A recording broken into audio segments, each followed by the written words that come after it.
y he hecho un poco de trampa porque sí que vamos a romper la tensión con una peli.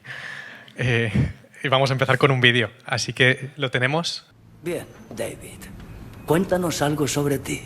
¿Quién eres?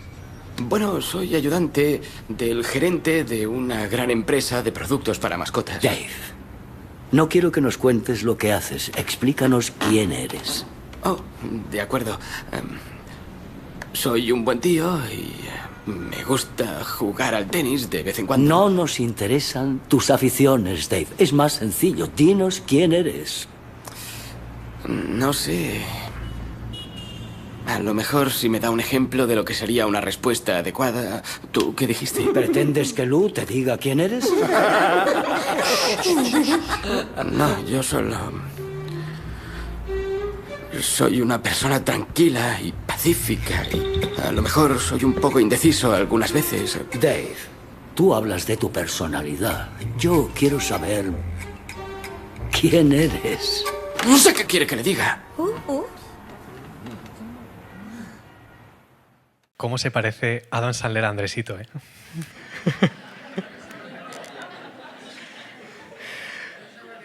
Si no os habéis fijado. Esta escena es de la película Ejecutivo Agresivo. Seguramente si veo la peli hoy, pues habrá envejecido regular y es peor de la que la recuerdo, pero yo le tengo bastante cariño porque es una peli de mi infancia que he visto varias veces y esta escena me sirve para el mensaje de hoy. El personaje de Adam Sandler está en una sesión de terapia de grupo y le preguntan ¿quién eres? No tiene claro cómo responder y se enfada. Se está enfrentando a una pregunta bastante cotidiana. Es fácil que nos toque responderla todas las semanas. Pero ¿cuál es la respuesta correcta a esta pregunta de quién eres? La cuestión de la identidad no es algo que ha descubierto Adam Sandler haciendo el guión de esta película. Es algo que han tratado filósofos, artistas, científicos durante toda la historia.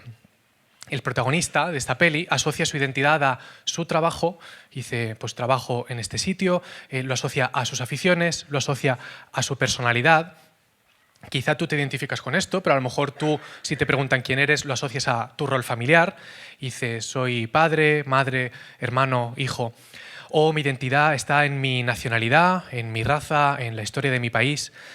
Todas estas cosas forman parte de quiénes somos, pero por sí mismo dan una perspectiva incompleta. Estamos haciendo una serie en la parroquia que se llama Fieles en el exilio. En esta serie estamos leyendo la carta de Primera de Pedro y es una carta que Pedro escribe a la primera iglesia, a los seguidores de Jesús que iban creciendo después de que Él resucitara y ascendiera. Estos cristianos viven como exiliados, rodeados de personas que, aunque las conocen desde siempre, pues tienen otra forma de vivir. Los que eran sus hermanos y tenían las mismas costumbres, ahora tienen otros valores, otra forma de vivir la vida y se sienten como extraños en este sitio. En algunos de estos lugares, por ser cristianos, pues estas personas sufren rechazo, persecución e incluso la muerte. Y en este contexto, Pedro les escribe esta carta. Pedro considera que la respuesta a esta pregunta es vital para nuestra supervivencia. ¿Quiénes somos? ¿Cuál es nuestra identidad como pueblo? Pues vamos a leer el texto para averiguarlo. Es Primera de Pedro 2, a partir del versículo 4, y dice así: Cristo es la piedra viva, desechada por los seres humanos, pero escogida y preciosa ante Dios. Al acercarse a Él, también ustedes son como piedras vivas, con las cuales se está edificando una casa espiritual. De este modo llegan a ser un sacerdocio santo, para ofrecer sacrificios espirituales que Dios acepta por medio de Jesucristo. Así dice la Escritura: miren, yo pongo en Sión una piedra angular, escogida y preciosa, y el que confíe en ella no será jamás defraudado. Para ustedes los creyentes esta piedra es preciosa, pero para los incrédulos, la piedra que desecharon los constructores ha llegado a ser la piedra angular, y también una piedra de tropiezo y una roca que hace caer. Tropiezan al desobedecer la palabra, para lo cual estaban destinados. Pero ustedes son descendencia escogida, sacerdocio real, nación santa, pueblo que pertenece a Dios, para que proclamen las obras maravillosas de aquel que los llamó de tinieblas a su luz admirable. Ustedes antes ni siquiera eran pueblo, pero ahora son pueblo de Dios. Antes no habían recibido misericordia, pero ahora ya la han recibido. Cuando Jesús quiere describir su relación con nosotros, da imágenes muy bonitas e inspiradoras y habla de un pastor que busca ovejas perdidas, o habla de un granjero que planta una semilla, o habla de un novio que busca esposa. Pero aquí Pedro ha pensado que la mejor forma de describir a Jesús es como una piedra.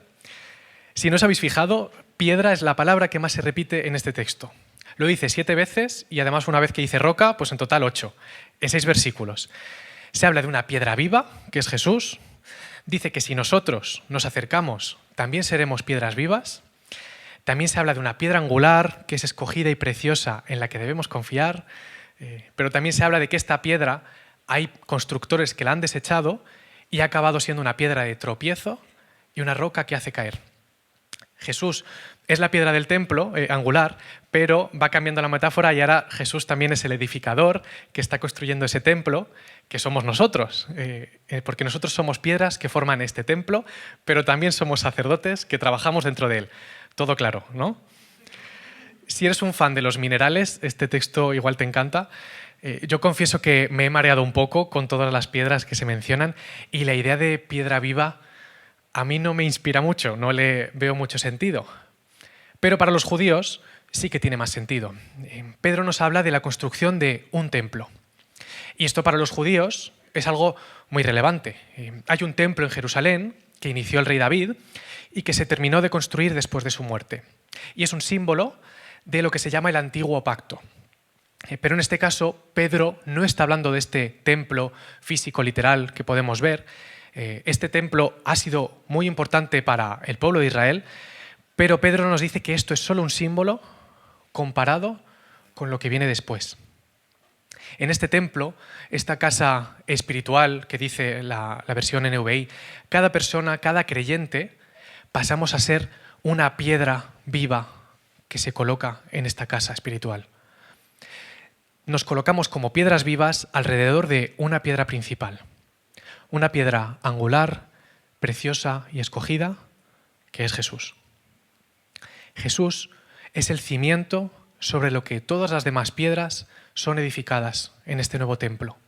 En el Antiguo Pacto, la presencia de Dios era algo exclusivo, que solo podías encontrar dentro del templo y no en cualquier parte, sino dentro del lugar santísimo. Y no podía hacerlo todo el mundo, sino que podían hacerlo solo unos pocos sacerdotes escogidos. Pero ahora con Jesús todo cambia y todos podemos disfrutar de la presencia de Dios. En cualquier parte, en este local, pero también en tu casa, en tu trabajo o paseando por el parque. Jesús es Dios con nosotros. Es Dios en medio de su pueblo. Es el cumplimiento de la promesa que se dio en el Antiguo Testamento de un nuevo tipo de relación con Dios. Y este nuevo pacto, en este nuevo pacto, el templo de Jerusalén, que ha sido tan importante, ahora ya no es necesario. El templo puede ser derribado. Y este local de la parroquia, que le tenemos cariño, pues puede ser derribado también. No es necesario. La Iglesia no es una institución, no es una organización, no es una empresa y tampoco es este local. Esto de aquí son 4 paredes y convertimos muchas veces la Iglesia en las reuniones que suceden aquí. Pero la Iglesia no es solo eso. La Iglesia somos nosotros. Somos las personas que estamos construyendo el verdadero templo, uniéndonos a la piedra angular que es Jesús. Jesús es la piedra viva y dice el texto que nosotros también podemos hacernos piedras vivas. ¿Y cómo podemos hacerlo? Pues dice el texto que lo haremos al acercarnos a Él. Dios nos ofrece un nuevo tipo de vida. Él puede contagiarnos de esto, dejar de llevar la vida que tenemos aquí sin propósito y recibir esta vida plena en Él. Y como todo contagio, sea de una gripe o de esta nueva vida, lo vamos a recibir acercándonos al foco, al origen, que es Él. Acercarnos a Jesús en una relación constante de oración, de lectura de su palabra, de pasar tiempo día a día con Él.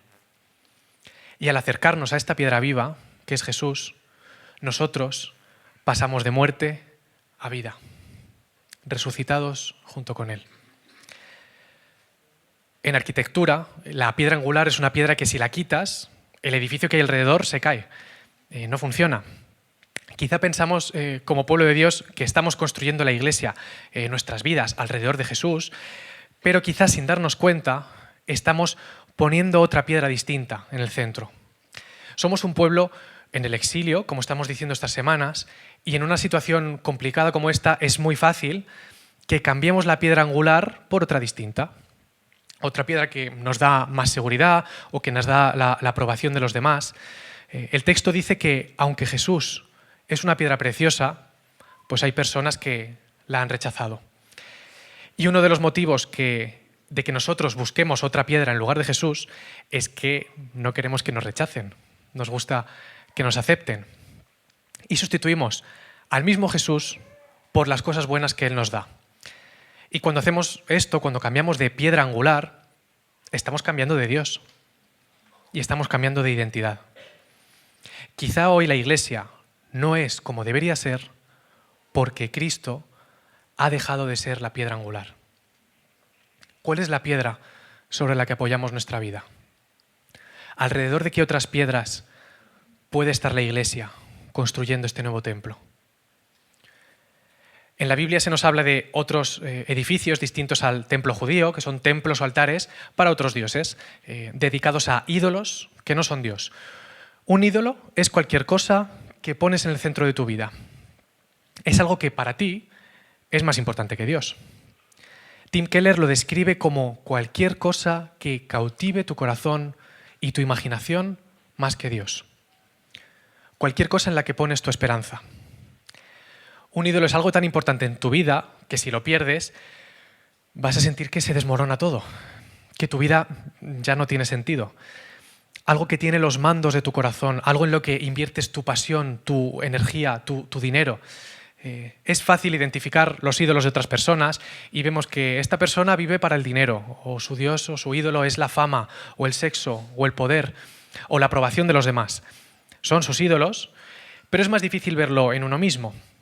Y muchas veces es difícil verlo porque estos ídolos hay veces que son cosas buenas.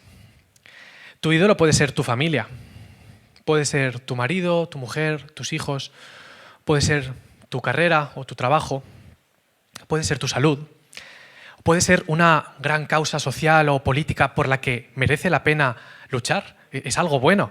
Y somos como el personaje de Adam Sandler, y cuando nos preguntan quiénes somos, lo asociamos a cada una de estas cosas. Esa es mi identidad. Un ídolo es cualquier cosa con la que en tu corazón piensas, si consigo esto, mi vida tendrá sentido. Mi vida valdrá la pena, tendré valor, me sentiré importante, seguro. La mejor palabra que expresa este tipo de relación, ¿sabéis cuál es? Adoración. Adoramos algo bueno, como nuestra familia o nuestro trabajo, algo que Dios nos ha dado, en lugar de adorar al Dios que nos lo da. Hemos hablado de los ídolos en otras ocasiones que tenemos a nivel personal y cada uno tenemos una responsabilidad en identificar cuál es el ídolo que nos mueve a nosotros. Pero no solo hay ídolos para cada persona en particular, sino que también hay ídolos alrededor de los cuales se construyen sociedades. Hay infinitos, cada época, cada país hace énfasis en uno o en otro. Por ejemplo, en Alemania, en 1930, el partido nazi afirmaba fomentar el amor profundo hacia la patria, hacia las personas. Eso es algo bueno, son buenos valores. Pero Tim Keller opina que en esta búsqueda de alcanzar ese amor a la patria, el patriotismo de esta nación se acabó convirtiendo en algo demoníaco y destructivo. Y al final consiguieron lo opuesto a su objetivo de ensalzar la patria, y ahora asociamos el partido nazi a la vergüenza de su pueblo. Cuando un valor bueno como este, que es el amor hacia el pueblo, hacia las personas, se convierte en un valor absoluto, se convierte en racismo. Y pensamos en otros valores buenos también. Cuando el amor por la igualdad se convierte en el valor más importante, puede dar como resultado un odio hacia cualquier persona que tiene algún tipo de privilegio. Estos ídolos son cosas buenas. Y no tenemos que reírnos de la gente que considera el patriotismo o la igualdad valores importantes. El problema está cuando ese valor siempre es un absoluto y no deja lugar a un equilibrio.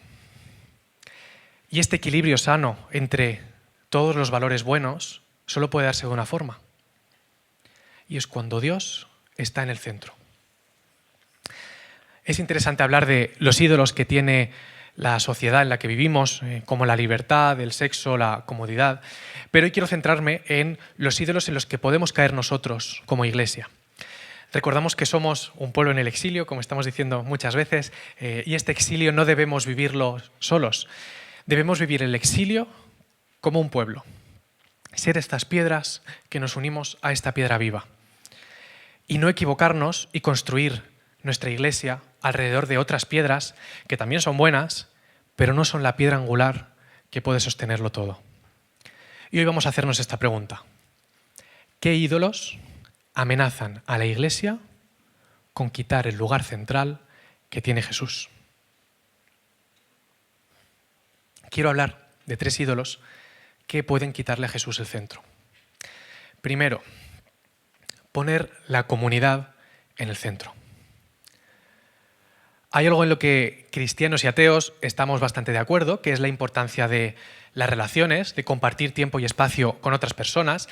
Este mismo texto nos está animando a ello, nos llama a ser piedras que nos reunimos alrededor de la piedra angular, nos está diciendo que no vivamos aislados. Y las iglesias cumplen esta función para los cristianos y los ateos tienen otros lugares que funcionan como sus iglesias. El instituto, el trabajo, el parque, tanto para los niños como para los padres, los gimnasios, formar parte de una falla en Valencia, muy importante. En muchos de estos lugares hay una hermandad guay, que nos da un sentimiento de plenitud a muchas personas. Hablas de lo que te has comprado en IKEA, de lo que te ha dicho el médico, de la serie que estás viendo. Para nada estoy criticando estos lugares. Si formas parte de alguno de ellos, no digo que dejes de ir y que solo debemos estar en una burbuja cristiana sin relacionarnos con otros. No pienso esto en absoluto. Estar en estos lugares es una oportunidad buenísima para cumplir nuestra misión de amar a otros y llevar su reino. Pero hablo de estos lugares para que nos hagamos una pregunta. ¿Nosotros vivimos la iglesia como formar parte de una falla? ¿Podemos tener este local como un sitio de consumo en el que escuchamos música, un mensaje inspirador que podría ser de autoayuda y luego vamos al bar, nos juntamos con gente de nuestra edad, lo pasamos bien y ya está? Si quitamos a Jesús, ¿le echaríamos de menos? Si esta comunidad nos gustara menos o fuera más aburrida, ¿nos alejaríamos de Dios y de la iglesia? ¿Solo somos capaces de formar parte de una iglesia que mola? La comunidad sin Dios puede ser un ídolo para los cristianos. La comunidad es una de las formas en las que podemos conocer a Dios y es genial que disfrutemos de ello, de un lugar en el que estamos a gusto, que nos dé amigos, que nos ayude para la semana, pero la iglesia no debe sustituir a Dios. No debemos poner como piedra angular a la comunidad, a la iglesia. Es algo bueno, es un regalo genial que Dios nos da, pero no debemos olvidar que nuestra piedra angular está en Él.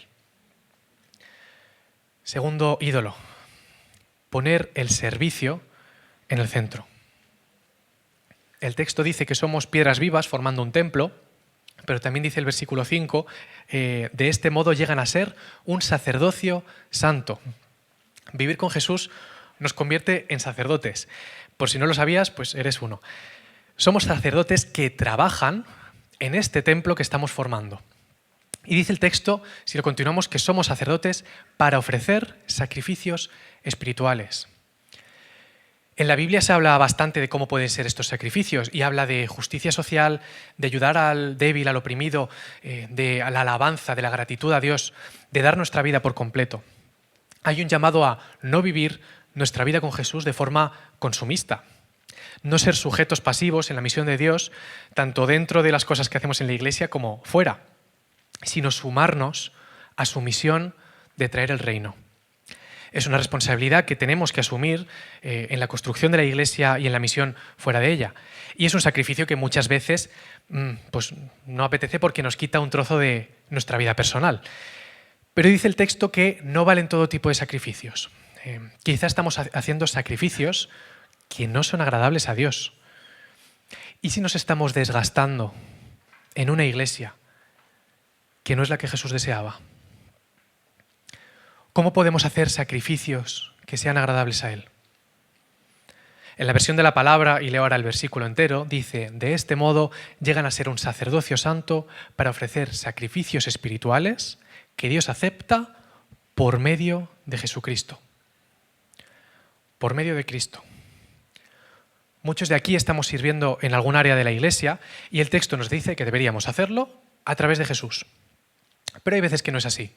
Y hay veces que servimos, ayudamos en este área por nuestra cuenta, por nuestras propias fuerzas, porque tú quieres, porque crees que eres necesario, porque crees que así ganas puntos con Dios o con la iglesia, o incluso a lo mejor lo haces con las mejores intenciones, con un buen corazón, inicialmente, pero luego pueden empezar a pasar cosas.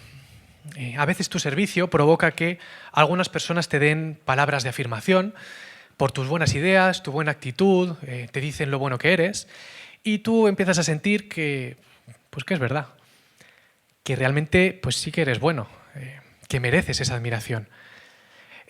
Esto va creciendo dentro de ti y a lo mejor llegas a un punto en el que piensas que la gente no te valora tanto como debería.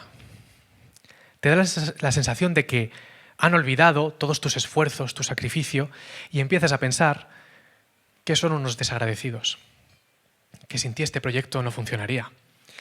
Y pueden pasar más cosas. En el área en el que sirves, probablemente no estés solo, sino que haya un equipo, y te da la sensación de que los demás pues, hacen el vago más de la cuenta, que tienes que ir siempre persiguiéndoles. Tu sensación a veces es que no les importa la misión de Dios, que tú eres el único que está sacrificando de su tiempo por esto. Y empiezas a sentir como un resquemor porque no se están esforzando, te sientes superior a ellos, por encima, y vas envenenando tu corazón cada vez más. Te sientes aislado de las personas a las que sirves y de las personas con las que sirves. Esto puede pasarte en la iglesia, pero puede pasarte en cualquier área de la vida. En las tareas de casa, en el cuidado de tus hijos o de tus padres, en tu propio trabajo, o cuando haces un trabajo en grupo en el cole. Ese veneno que te sale cuando comparas lo que hacéis cada uno y resulta que tú siempre haces más que el otro. Jesús nos advirtió de esto y advirtió también a los fariseos a través de la parábola del hijo pródigo. En esta historia hay un hermano menor que se va a malvivir, a gastar la herencia de su padre en drogas y prostitutas. Esto es el hermano menor, pero hay otro mayor que se queda en casa portándose bien, sirviendo a su padre, pero sin tener una relación con él. En este tiempo el hermano mayor cree que merece la aprobación de su padre, que él le debe algo. Guarda rencor hacia su hermano pequeño, que ha sido un irresponsable. Este hermano mayor ha hecho del servicio un ídolo y se ha envenenado por dentro. ¿Cómo podemos entonces restaurar este servicio, estos sacrificios que hacemos para Él? Pues Jesús en Juan 15 dice esto: yo soy la vid y ustedes son las ramas. El que permanece en mí, como yo en él, dará mucho fruto. Separados de mí, no pueden ustedes hacer nada. El que no permanece en mí es desechado y se seca, como las ramas que se recogen, se arrojan al fuego y se queman. Estar conectados a la vid es la forma en la que nosotros vamos a dar fruto. No puedes ver en ningún sitio una rama suelta que está dando fruto, se convierte en un palo muerto. Pues Jesús nos dice que a nosotros nos va a pasar lo mismo sin Él. Y nosotros podemos permanecer en Jesús, en la vid, cuando reconocemos nuestra dependencia, cuando confiamos en sus promesas y descansamos en su amor. Y unidos a Él, nuestros esfuerzos pueden ser restaurados. William MacDonald dice algo muy chulo al respecto y dice: todo lo que nosotros hagamos, nuestro culto y nuestro servicio, es imperfecto. Lleva la tara del pecado. Pero antes de llegar al Padre, pasa por el Señor Jesús. Él quita todo pecado y cuando llega a Dios Padre es perfectamente aceptable. El servicio es algo bueno que podemos disfrutar los unos de los otros, que forma parte de nuestro camino para conocer a Jesús, pero debemos cuidarnos de que el servicio en sí mismo no sea un ídolo. Pongamos a Jesús como piedra angular y desde esa posición podremos servir a otros y traer su reino para su gloria. Y tercer ídolo, poner a un líder en el centro. En la época del profeta Daniel, gobernaba en Babilonia el rey Nabucodonosor, Nabucco para los amigos, el rey más poderoso del imperio más grande del mundo. Y una noche Nabucco tuvo un sueño que le dejó muy intranquilo. En este sueño había una gran estatua de un hombre, creo que lo tenemos en pantalla. Esta estatua tiene una cabeza de oro y de otros materiales a partir del cuello para abajo en el resto del cuerpo. Esta estatua simboliza el reinado de Nabucodonosor y él es la cabeza de oro. Y también simboliza al resto de reinos que van a venir después de él cuando termine el suyo. Y con este sueño Dios le está advirtiendo algo a Nabucco. Le está advirtiendo de la imagen que tiene él de sí mismo. Pero aunque Dios le advierte esto, en el siguiente capítulo Nabucco acabó construyendo una estatua de oro de sí mismo. Es obvio que si haces una estatua de oro de ti mismo, estás buscando algún tipo de casito, a un nivel enfermizo, de incluso adoración. Hoy los líderes que buscan admiración suelen ser más sutiles y no lo vemos venir, aunque alguno hay que hace esto literalmente. Y creo que una de las piedras que pueden quitar el lugar de Jesús en la iglesia son los líderes y los referentes que ponemos. A las personas, aunque digamos que no nos encanta seguir a un líder, nos gusta que nos digan claro lo que tenemos que hacer, cómo hacerlo, cómo vestir, cómo hablar, a quién votar. Nos gusta la gente con carisma, con mucho impacto y seguidores. No es malo tener líderes, pero tenemos que tener cuidado con cómo los elegimos y con el lugar que les damos. Yo nunca había visto en España hablar tanto sobre los evangélicos como ahora, en las noticias, en redes sociales. ¿Hablan bien de nosotros? No. Si ves noticias por la tele, hablan del crecimiento de la secta evangélica, ponen música de peli de miedo. Da mucha pena, pero no ayuda para nuestra imagen a algunos de los líderes que estamos eligiendo. Estos últimos años hemos visto a líderes políticos abrazando a la iglesia evangélica, también a músicos, a futbolistas, a influencers que se suben al carro y ojalá sea verdad y ojalá estén empezando un camino con Jesús. Pero lo que no podemos hacer es que a poco que nos hagan un guiño, pues ponerles ya como nuevos referentes. No debemos montar un altar, un sistema alrededor de ellos, ni defenderles cuando están tomando un camino lejos de la vida de Jesús, lejos de su santidad, su ayuda al débil, su compasión, su verdad, su justicia.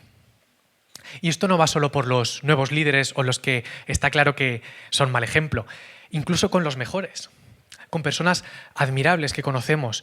No debemos darles un lugar que solo es para Dios. No le hacemos ningún favor a ese líder que a lo mejor está luchando con su orgullo y con su ego. Y además estos líderes pueden fallar. Ya desde la Biblia hemos visto esto. Pedro, que escribe esta carta, y el resto de discípulos fueron cobardes y abandonaron a Jesús. Noé era un borracho. Sansón, un mujeriego. Y el rey David cometió adulterio y violación con Betsabé. No es malo tener líderes. Y cuando nuestros líderes fallen, ojalá sepamos tener compasión y acompañarles en su camino de arrepentimiento, como con cualquier otra persona. Pero el centro de la iglesia es Jesús. Ningún otro líder es necesario. Solo le necesitamos a Él. ¿Y qué dice Pedro al respecto? Dice que la piedra que los incrédulos desecharon, que es Jesús, ha llegado a ser una piedra de tropiezo y una roca que hace caer. En el sueño de Nabucco que hemos visto había una estatua, pero dice el texto que también había, a partir del versículo 34, había una roca de una montaña que fue cortada, pero no por manos humanas. La roca golpeó los pies de hierro y barro de esta estatua y los hizo pedazos. La estatua quedó reducida a pequeños trozos de hierro, barro, bronce, plata y oro. Luego el viento se los llevó sin dejar rastro alguno, como la paja cuando se trilla el grano. Sin embargo, la roca que derrumbó la estatua se convirtió en una gran montaña que cubrió toda la tierra.